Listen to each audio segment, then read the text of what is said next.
बाकी साथ नहीं छूटे हो, ई प्यार नहीं कम होखे, ना दिल कबो दुखे हो।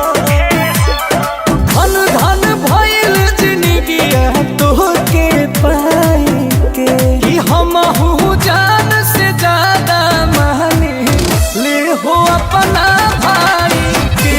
तो हमहू जान से ज्यादा मानी ले हो अपना भाई के।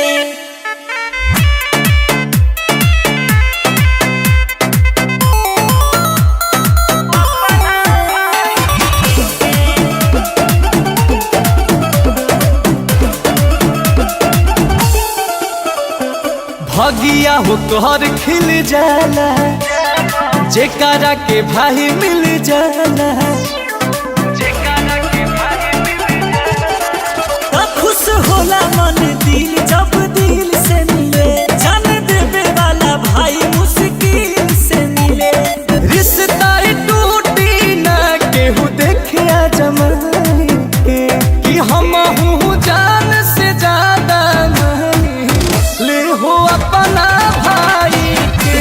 कि हमहू जान से ज्यादा मानी ले हो अपना भाई के।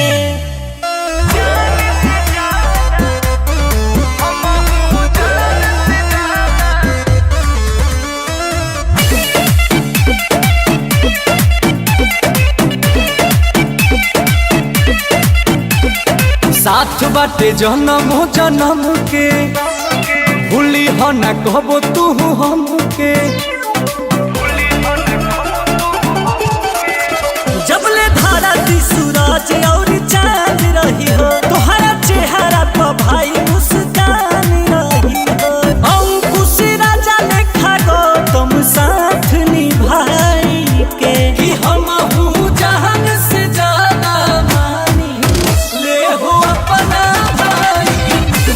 तो हमहू जान से ज्यादा मानी ले हो अपना भाई।